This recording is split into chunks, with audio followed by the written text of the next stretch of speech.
dia, um mergulho na história. O Repórter Mirante de hoje está em Carolina, no sul do Maranhão. A cidade, conhecida como Paraíso das Águas, abre novos caminhos para o turismo. Revela fragmentos da memória de um povo com a criação do primeiro museu do município. Um lugar para a conservação e a valorização de uma história com quase 2 séculos. E na cidade onde história e natureza se confundem, vamos conhecer o homem que criou a reserva natural que serve para o refúgio dos macacos prego. O design que usa as sementes do cerrado para fabricar joias. Patrimônios naturais e culturais que fortalecem a identidade dos moradores de uma das regiões mais bonitas do Maranhão. Um lugar pacato, cercado de montanhas, rios e cachoeiras. Carolina é reconhecida hoje no Brasil e no exterior pelo turismo de aventura. Mas a cidade, que ganhou o título de Paraíso das Águas, também revela em casarões que ainda estão preservados uma história cheia de detalhes que agora poderá ser vista mais de perto por quem visita a região. O Museu Histórico de Carolina foi construído no mesmo local onde antes existiam as ruínas de um dos antigos casarões da cidade, com o cuidado de preservar os traços da arquitetura original. Aqui nesse espaço é possível fazer um passeio pela história da cidade, que no início do século XX chegou a ser considerada a Atenas brasileira por causa de sua riqueza cultural. São mais de 200 anos de tradição. Os primeiros habitantes chegaram por aqui em 1809. Liderados pelo sertanista Elias Barros, enviado pela província do Pará com a missão de explorar as margens do rio Tocantins com a criação de gado. Mas a ocupação enfrentou a resistência dos índios. Só mais tarde, em 1832, a povoação ganhou o nome de Vila de São Pedro de Alcântara. Carolina só foi elevada à condição de cidade em 1851, depois de uma intensa disputa entre os governos do Maranhão e de Goiás, que brigavam pelo direito de anexar o território a seu estado.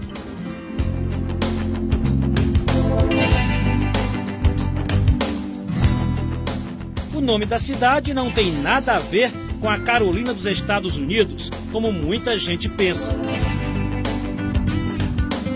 É uma homenagem a Maria Leopoldina Josefa Carolina de Habsburgo, a primeira esposa do imperador Dom Pedro I.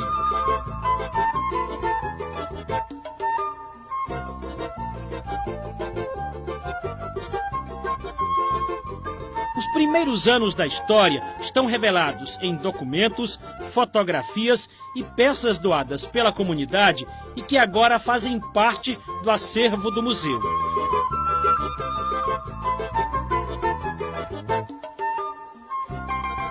Um trabalho de quase 10 anos de pesquisa que, além de informar os turistas sobre os fatos históricos, vai preservar para as futuras gerações a memória de uma das cidades mais antigas da região sul do Maranhão. Não havia na cidade nenhum espaço cultural que contasse essa história, que tivesse juntado todo esse acervo e colocado dentro desse espaço a história da cidade.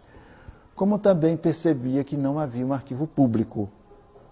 Então, a história era muito contada pelas pessoas. Então, o museu entra como uma tentativa de resgatar esse elo com a identidade cultural, com esse orgulho de ser carolinense e saber a história da sua cidade. A ideia de construir o museu partiu de um grupo de carolinenses que vive em Brasília. Eles criaram uma organização não governamental para levantar os recursos financeiros.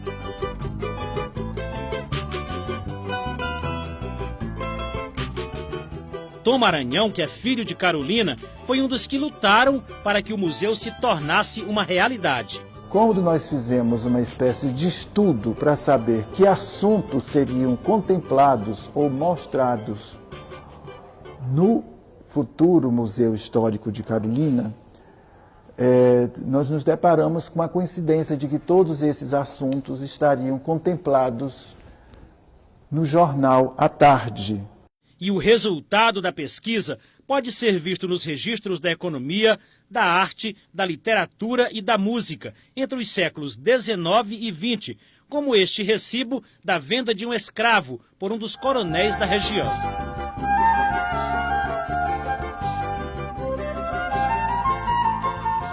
Esta escrivaninha pertenceu a Nelson Maranhão, o autor do hino da cidade. As anotações e até os instrumentos musicais estão expostos em lugar de destaque.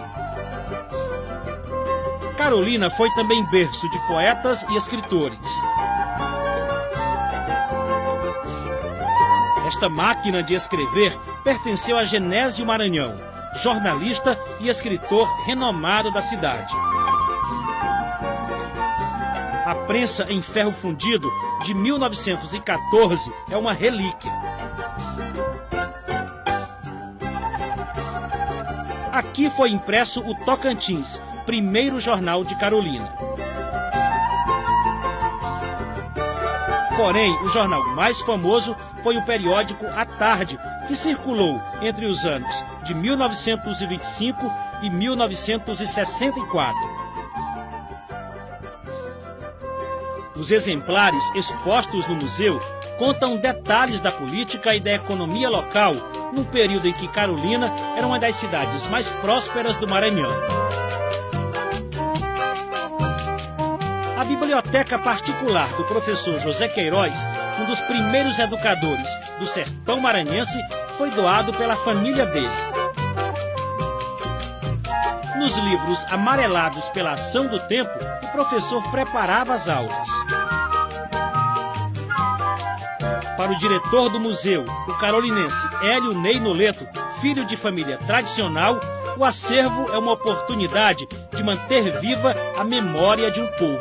Que vai ser de grande valia para pesquisas de estudantes, de professores, pesquisadores da história da região.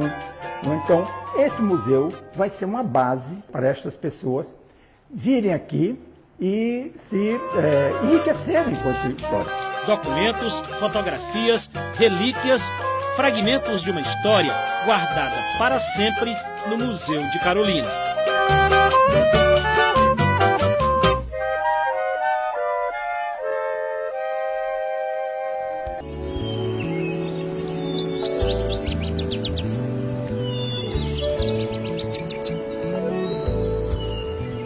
O casario em estilo colonial é uma herança do tempo dos coronéis, que costumavam imitar a arquitetura de cidades mais antigas, como São Luís e Belém.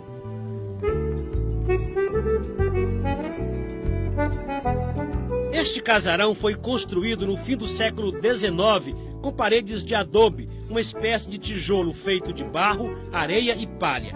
A cobertura é com aroeira, cedro e cega machado, madeiras nobres do Cerrado maranhense, mas hoje ameaçadas de extinção.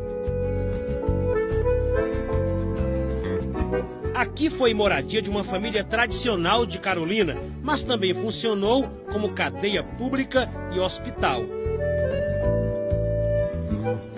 Hoje, no casarão, que teve boa parte da estrutura preservada ao longo do tempo, funciona uma charmosa pousada que recebe turistas do Brasil e do exterior.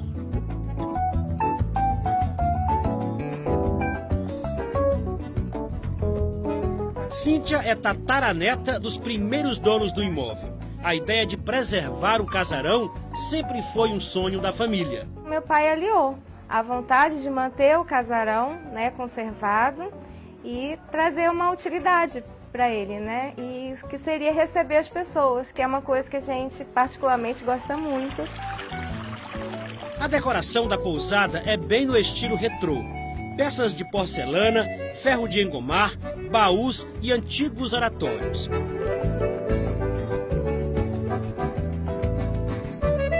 Uma das relíquias é este gramofone, uma vitrola a corda que era artigo de luxo mais de um século atrás. A A maioria dos itens pertenceu à família de Cíntia. Outros foram doados por moradores da cidade.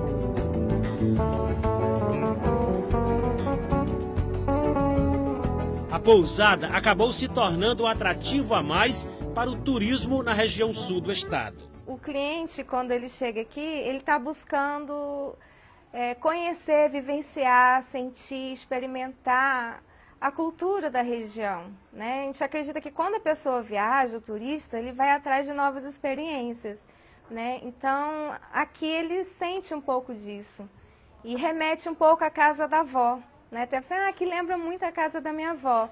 E você sabe que avó é coisa boa, né? Sempre é lembrança boa.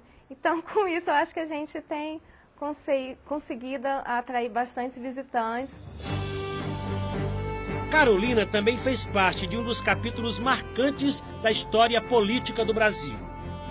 Na década de 1920, o movimento conhecido como Coluna Prestes, contrário à República Velha, percorreu mais de 25 mil quilômetros para tentar fazer uma revolução no país. E o sul do Maranhão entrou no roteiro dessa história. A Coluna Prestes passou por Carolina em 1925 e foi liderada por Juarez Távora, um dos principais aliados do comunista Luiz Carlos Prestes. E o curioso é que aqui, diferente de outras cidades, os revolucionários não foram tratados como revoltosos. Os militares que faziam parte da coluna se hospedaram neste sobrado que hoje está fechado.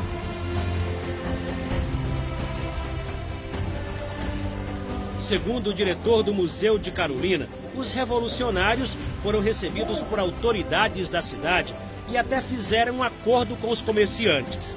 O nível intelectual dos moradores teria facilitado o diálogo. Carlos Prestes não esteve aqui. Ele seguiu numa outra parte da coluna, na direção do Piauí, né? E essa outra parte aqui, dirigida pelo Juarez Távora, veio para cá, para Carolina. E ficou algum tempo aqui, com muitos homens da tropa, né? E aqui se teve muito bem, a cidade recebeu muito bem, não foi agredida, nem eles foram repelidos, né? De alguma forma, né? E conviveram conosco naquele tempo muito bem aqui, né? Em Carolina, né? Os revoltosos, como eles eram chamados, eles foram aplaudidos na cidade. Eles receberam cumprimentos dos mais afetuosos, inclusive do poder instituído, festas, saraus e homenagens a eles. Então fez toda uma diferencial com os outros municípios da região que sempre fugiam com medo deles. Eles foram recebidos com festas aqui. Por 4 décadas, Carolina também foi destaque na aviação comercial. O aeroporto do Ticoncar, construído pela Força Aérea Brasileira, chegou a operar com 5 companhias aéreas. Era o mais movimentado do interior do estado. Os passageiros vinham de toda a região para embarcar nos aviões. Em 1976, deixou de operar comercialmente, mas este ano foi reaberto para facilitar a chegada de turistas à região da Chapada das Mesas. Mesmo quando estava fechado, a ligação da cidade com a aviação não foi esquecida.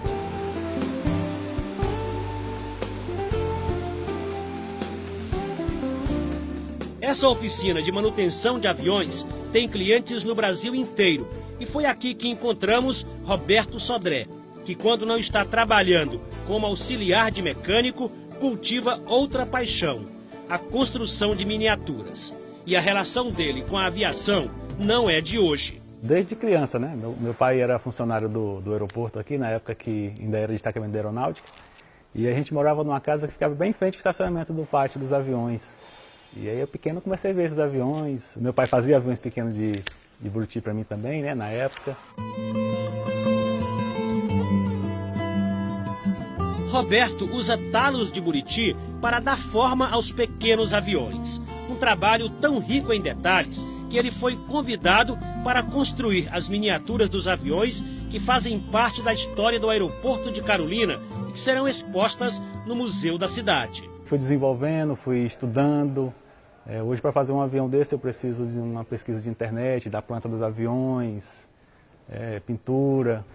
E aí, hoje, eu consigo fazer um avião já uma perfeição boa. Antes das Cachoeiras Gêmeas do Itapecuru se tornarem um dos atrativos turísticos mais visitados da região, suas águas serviam para gerar a energia elétrica que ajudou a desenvolver a economia de Carolina há mais de 70 anos. Bem perto das duas quedas d'água de 13 metros de altura, foi construída, entre os anos de 1939 e 1941, a segunda usina hidrelétrica do Nordeste e a primeira da região Norte, que funcionou até 1960, quando foi construída outra usina maior, no mesmo local, mas que atualmente também está desativada. Parte dessa história está guardada no Museu de Carolina. Foi aqui que encontramos registros da construção da barragem, recibos, notas fiscais e fotografias da inauguração.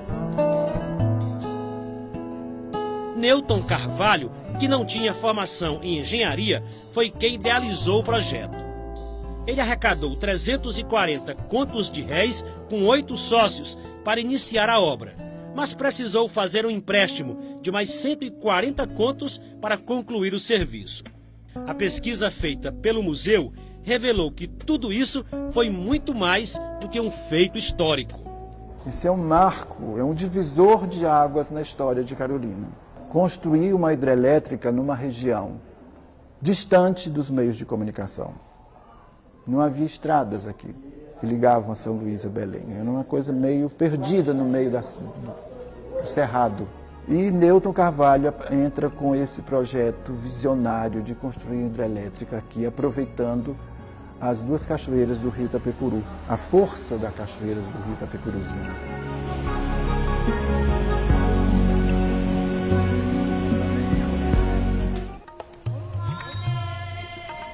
É na estação mais seca do ano que o Cerrado Maranhense se apresenta ainda mais bonito.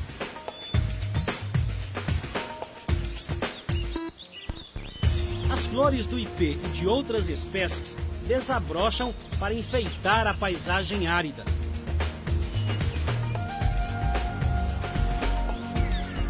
As águas dos rios e córregos ficam ainda mais cristalinas. Foi nesse ambiente que este consultor de empresas na área de turismo descobriu outra paixão. Leonardos encontra na natureza a matéria-prima para a sua arte. A coleta é feita com cuidado para não degradar o meio ambiente. A gente leva em consideração, além de ser elementos que são representativos da natureza, mas coletar a partir de resíduos de árvores, por exemplo, que já estão decompostas no ambiente.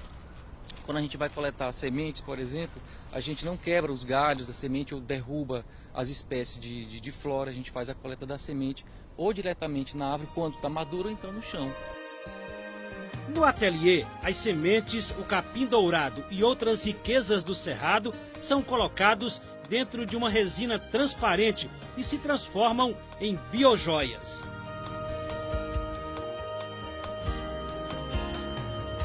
Os pingentes com desenhos bem variados fazem lembrar o elemento água, principal riqueza natural da região. A gente trabalha com as sementes que são incrustadas dentro da resina, a resina acrílica. E essa resina, ela por si só, pela transparência, né, a translucidez que ela propõe na peça, ela simboliza a própria água de uma região que tem mais de 22 rios perenes aqui, né? Então, esse foi também um dos elementos considerados para iconizar, para ser representativo da nossa região, Carolina e Chapada das Mesas, que é a grande abundância de água. A sustentabilidade ambiental foi o que motivou Leonardos a investir em biojoias. Segundo ele, uma forma de associar ao turismo a importância da preservação, além de divulgar a identidade de Carolina. A gente acredita que essa peça ela possa, de fato, projetar o destino e elas, por si só, estarem atraindo mais visitantes para cá. Não que as pessoas venham somente para comprar, para adquirir uma biojoia, mas ela, por associar a imagem do destino a uma forma de educação ambiental, a uma forma de geração de renda. Carolina é uma cidade que conserva a memória dos antepassados, mas também está preocupada em preservar o presente para deixar uma herança para as gerações futuras.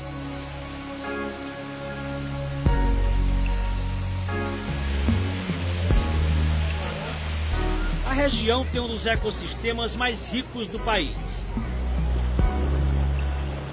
São 22 rios perenes, 400 nascentes de água, além das cachoeiras que encantam os turistas. Parte desse patrimônio natural faz parte de uma unidade de conservação, o Parque Nacional da Chapada das Mesas, com mais de 160 mil hectares. Mas há também quem prefira dar um exemplo de preservação por conta própria.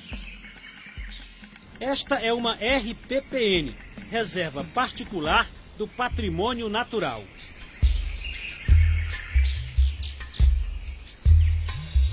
Em 180 hectares, a mata está preservada e o rio Mancínia, um dos mais belos da Chapada, corre tranquilo. Todo esse espaço foi criado com a ideia de aproveitar o que a natureza tem de melhor sem interferir no ambiente. Palavras como queimada e desmatamento são proibidas por aqui. Quando construiu a reserva, o ambientalista Dejaci Rego pensava em criar apenas um refúgio onde pudesse ter um contato maior com a natureza. Hoje, a área faz parte do roteiro dos amantes do ecoturismo. Com a fauna e a flora intocadas, Dejaci fez amizade com os bichos. De manhã bem cedo, ele prepara o café da manhã para os visitantes.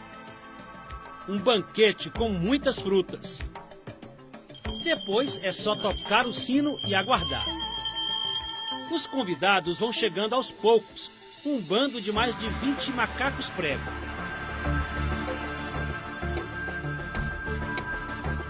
No começo parecem tímidos, mas logo se acostumam e começam a saborear o banquete. É uma festa na floresta. Para Dejaci, os animais se sentem acolhidos porque não são ameaçados. O que faz com que eles se aproximem da gente é o carinho que a gente tem com eles. Todo bicho gosta de carinho, como o ser humano também. Acontece que a gente não dá um tiro, a gente não tem um som alto, tem uma série de cuidados aqui na área para que eles não sejam incomodados. E não é só macaco que aparece por aqui não, garante o ambientalista. Gato maracajá, que é a jaguatirica, o tamanduá, o quandu, o macaco, o coati, o jacu, todos os bichos aqui da área, da nossa fauna, aparecem aqui na casa com baixa frequência. Então era um sonho nosso de realmente ter essa aproximação de perto, quer dizer, eu deito numa rede ali e aí o macaco vem pega a banana na minha mão. Quer dizer, eles têm autoconfiança em mim já. Conhece a minha fala e eu chamo pelo nome. Manel, Chico, fulano, ele reconhece a minha fala e reconhece o próprio nome. Esta relação de respeito entre o ser humano, a fauna e a flora é um belo exemplo de que é possível desfrutar da generosidade da natureza e viver de bem com a vida.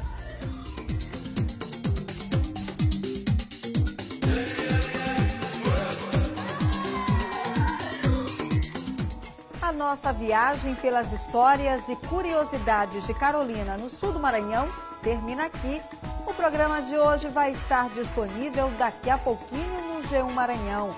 Sugestões pelo e-mail reportermirante@mirante.com.br. A gente tem um novo encontro no próximo sábado, às 8h30 da manhã. Um bom dia a todos e até lá!